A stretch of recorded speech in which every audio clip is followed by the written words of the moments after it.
అందరికీ ధన్యవాదాలు. ఇప్పుడే క్యూనిస్ ఆఫీస్ రీఓపెన్ అయింది.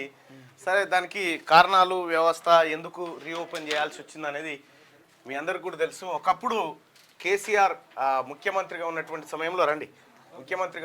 సమయంలో క్యూనిస్ని టార్గెట్గా చేస్తూ ఆయన అల్లరి మూకలు చేసినటువంటి విధ్వంసంలో క్యూనిస్ ఆఫీస్ గతంలో ధ్వంసమైంది. అయితే కేసీఆర్ గద్దె దిగిన తర్వాతనే ఈ క్యూనిస్ ఆఫీస్ని రినోవేట్ చేయిస్తా అని చెప్పి శపథం పూనడం జరిగింది.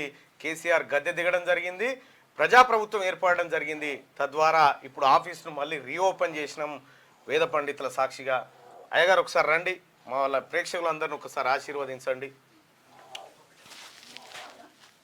క్రోధనామ సంవత్సర ఉగాది శుభాకాంక్షలు అందరికీ. క్రోధనామ సంవత్సర ఉగాది శుభాకాంక్షలండి. నూతన సంవత్సర శుభాకాంక్షలండి.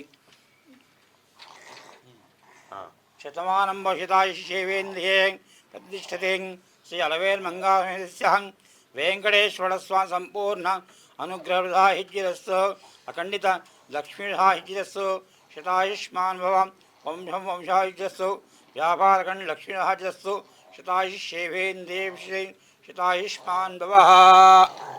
ధన్యవాదాలు. మొత్తం మీద మంచి జరగాలని చెప్పేసి శతమానం భవతి శతాయుష్ శతేంద్రియ ఆయుష్ శేవేంద్రియ అంటారు. శతాయుష్మాన్ భవ. చాలా మంచిగా జరుగుతుంది. ఈ రోజు నుంచి మంచి మంచి రాష్ట్రం సుభిక్షంగా ఉండాలని ఉండడానికి ఈ కార్యక్రమాన్ని జరిపిస్తున్నారు. కావున అందరూ తప్పకుండా చేసి ముఖ్యమంత్రి గారు ఆయురారోగ్యాలతో ఉండాలి. ముఖ్యమంత్రి గారు, గవర్నర్ కూడా ఆయురారోగ్యాలతో ఉండాలని ప్రార్థిస్తున్నాము. రైట్, ధన్యవాదాలు.